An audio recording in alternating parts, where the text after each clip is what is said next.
Okay, in this video we are going to go over how to remove and insert the chassis in the V3 version of the custom chassis for the KR-OR Revenge Hilt. First step is to remove the emitter. Always remove that first.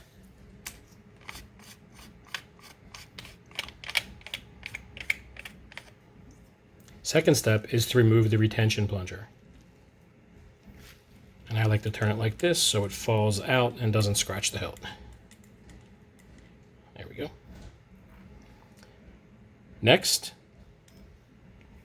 you can pull out the power and auxiliary buttons.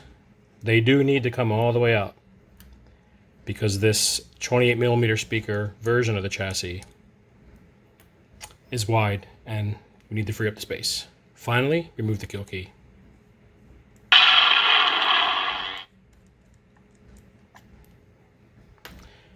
And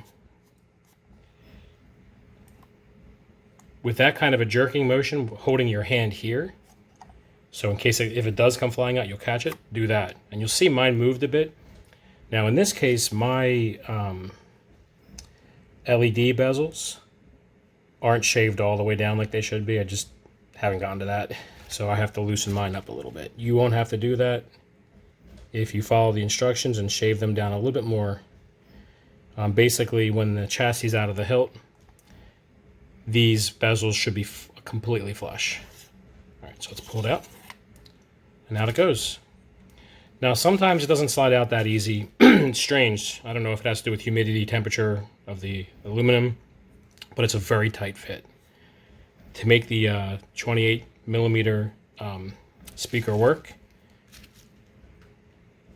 the inside of the hilt needs to be sanded because there are burrs and little bumps, from the manufacturing process. I took a dowel like this, wrapped it in sandpaper, put it on a lathe,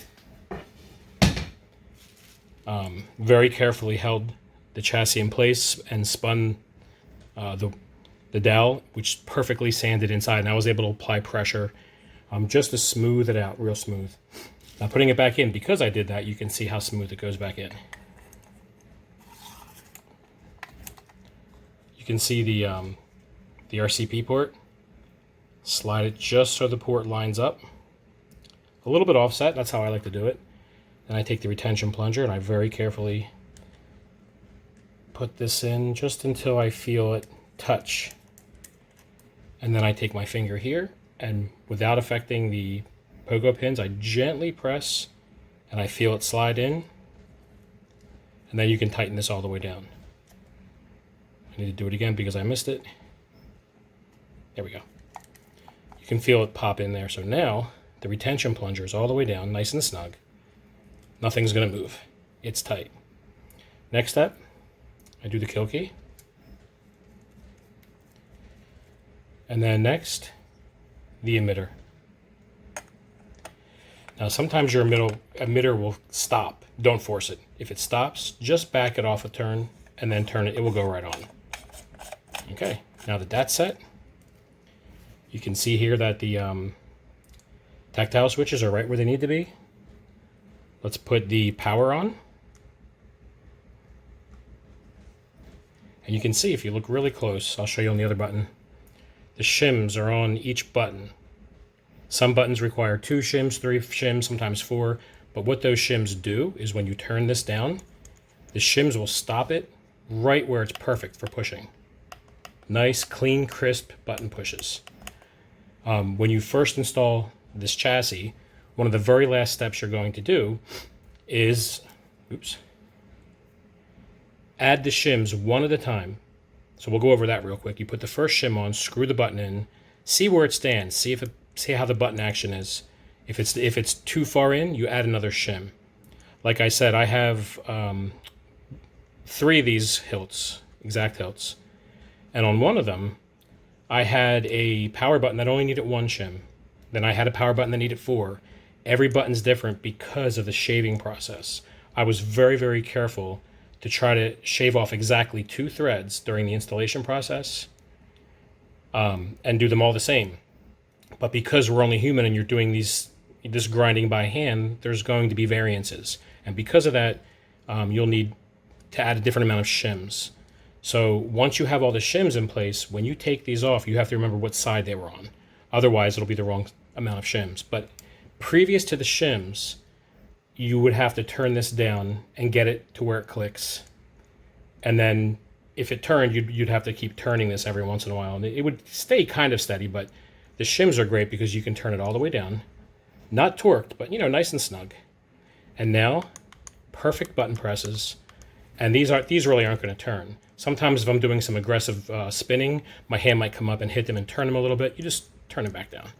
But pretty much when I'm dueling, they don't really turn. I've seen it happen a couple times, but and you don't torque them again, but you can make them pretty snug. And look at that, perfect. So that's how you do it. It's easy to get this in and out. There are times maybe temperature affects the chassis. There's times where it doesn't just slide out. So what you have to do is, again, put your hand cupped like this and give it a good jerk like that, and it'll slide out. Then you can pull it.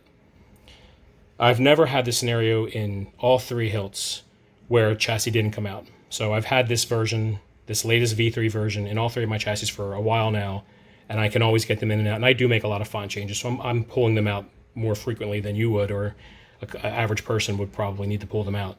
Again, I've never had them stuck, but I have had them not come out when I did this. So I cut my hand again, give it a good jerk, and it will move. Then you can just pull it out. But we can check the other side real quick and see how that looks. So again, first step, as always, remove the emitter. Next, retention button. Turn it like this so it doesn't scratch. And remove the power and auxiliary.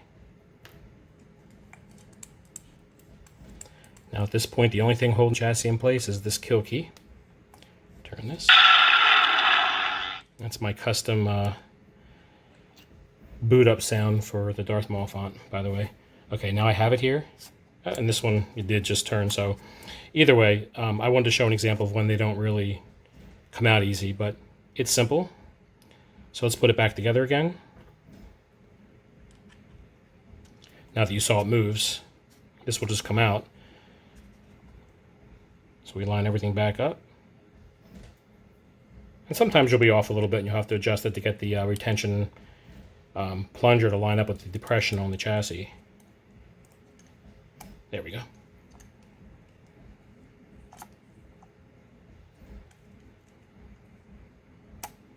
Yep, I felt that little snap and it goes all the way down. You really want to be careful to make sure it really does go in the depression, because you might think it did, but it didn't. That's why when I first slide the chassis in, I make it like a millimeter off, turn this till it just touches, and I press here and I'll feel it click in. But you also know, because you'll see the depth, it's all the way in. So there's no doubt that's all the way in. Let's pop in the kill key. And before we put in the power and it goes auxiliary, I'm just going to put this on, the emitter. And again, remember, sometimes it'll stop. If it does, just back it out a couple turns, keep turning. It should go in nice and smooth like it's, never force it. All right. Lastly, the power. All the way down, snug. Good button action. Snug. And excellent button action. There it is.